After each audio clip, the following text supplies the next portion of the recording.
Hello everyone and welcome back to Monobear Studio. I hope you're all having a wonderful day. For those of you that don't know, Ichiban Kuji is a lottery style system here in Japan where every ticket wins a prize. There's tons of items from various anime and game franchises, and there's always something going on. The way it works is you purchase a ticket which can be bought online or in person at shops, convenience stores, hobby shops, physical Ichiban Kuji stores, or other places. Each ticket will cost you around 800 yen on average. After that, you find out what prize you've won. Prizes are tiered by letters. A prizes are the top tier prize and are more limited per pool. B, C, D are what can be considered mid-tier prizes. At times, some of those are better than the A prize. E, F, G, and so on are the lower tier prizes. They are smaller in size and mostly things like stickers, acrylic stands, magnets, or other smaller trinkets. Even after the A prize is no longer available, there is still incentive to play, and that's because of the last one prize. This is the opposite of the A prize in that it is also a top tier prize, but only one goes to the person with the very last ticket. And this prize is either special or an alternative version of the A prize. It is still rather cool and even more rare. Let's take a look at some of the past Gundam lotteries. Here we can see a bunch of them from various series. We have G-Quox, Gundam 00, G Gundam, Wheat from Mercury, Gundam Seed,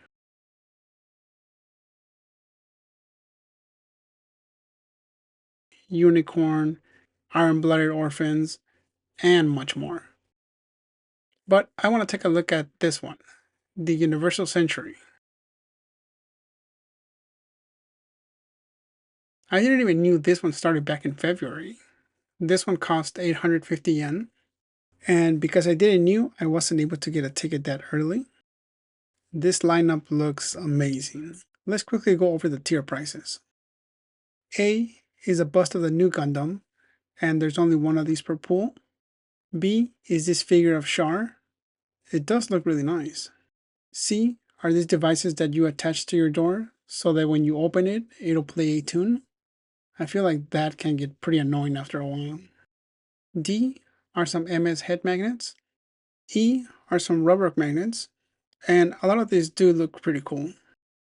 I like this Site 7 one. The Axis one is nice too. Oh, the Jaburu one. This one is iconic. F are some acrylics. I like the shields. They have an anime look to them, and the white spaces make it look like the reflection. G are some clear posters. I want all of these. And finally, the last one is the bust of the Sazabi. Again, this one only goes to the last ticket holder. And we got our hands on both of them. Since I wasn't able to get them back in February, and also I didn't want to spend thousands of yen just for the chance of maybe getting them, I instead bought them at a marketplace online. They weren't too expensive, so it was all good. Let's get started with the A prize. The Nu Gundam bust. On the box, it looks rather good. It looks like it has a good amount of detail, the paint job looks good, and it doesn't have that cheap look like some other prize items. On this side, we have some close-ups. That really looks nice. Something interesting that you might be able to tell by looking at this is that the fin funnels are not to scale. They're a lot smaller than they should be, and that makes sense for them to be this proportion, so that they're able to fit the size of the bust for display. They still look really cool anyway, and we can see the back of them on this side. Next up is the Sazabi. Makes sense why this one is the last prize. The Sazabi is considered a masterpiece and a top favorite to many, including yours truly. Although, if you're getting the Sazabi, then you do need the Nu Gundam, and vice versa. The level of detail on this one also looks good. Color as well. Let's look at the sides. This is beautiful. Not bad at all. Other close-up shots on this side. We can see some of the inner frame. Nice panel lines on the hulls. The missiles on the back look good too. Next up, let's open them, put them together, and see if they look as good as they do on the box.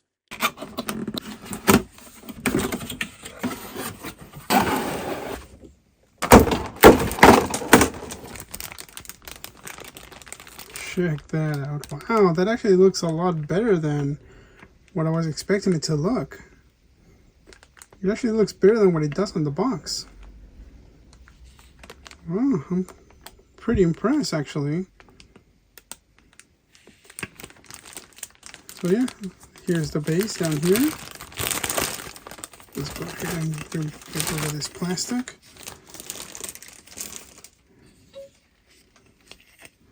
Very lightweight too. It's not as heavy as it looks. There's very good clean color separation on the back as well. I had even thought that if this didn't look as good as it did in the box, then I would paint this. But it does look like that's not even needed. Although, I would still want to at some point in the future. I imagine this with a titanium finish. Here's the fin funnels. Definitely a beautiful bust. Loving everything about this. If I want to nitpick, I could mention some things, like right here on the fin funnels. The paint job here could be a bit more cleaner. The areas where they connect has no visual separation, so it looks melted together. On the back, it looks a bit better. The whole backside is black, so it is a bit hard to see all those details. Adding some more color variations could really make that pop.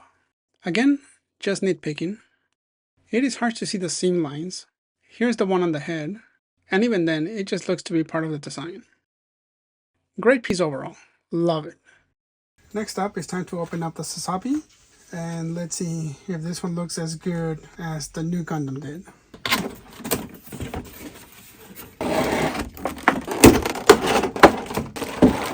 And it appears that the Sazabi is a single piece. This one looks good too. Although I think, even though I really like how the red looks, I think if it was a more metallic finish red, it would look a lot better. The misses on the back look good. Some obvious seam lines here. Unfortunately, no hands on this one. Of course, it's a bust. And for some reason, I thought that these were flexible and have some mobility, but no, these have zero mobility. There's nothing that moves on these. Here's the base. So I guess all bases are the same. I guess the white base looks good on the Nu Gundam, but not for Sazabi, not at all. This needs to be painted, preferably black. I'll probably do that later. I'll paint that black. Oh, we didn't look at this. The thrusters at the bottom. That looks quite nice. There's some inner detail right here. Not bad at all. You can see a little bit, some seams right here on these holes right here. But barely. The paint job on this is not bad. You can see some seam lines right here as well. Even after all that, this is still a beautiful piece. In conclusion, were these worth it? Absolutely. They both exceeded my expectations. A couple of small tweaks and they will be perfect. So no regrets buying these. I'll enter the future raffle for the G-Quox ones that are coming soon, and we'll see how that goes. Again, thank you for joining me. Have a nice day, take care, and I'll see you in the next one.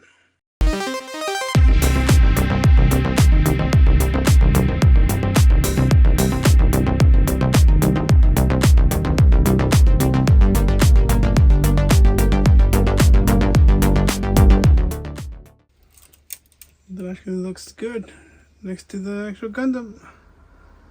Likes to tilt to one side, huh?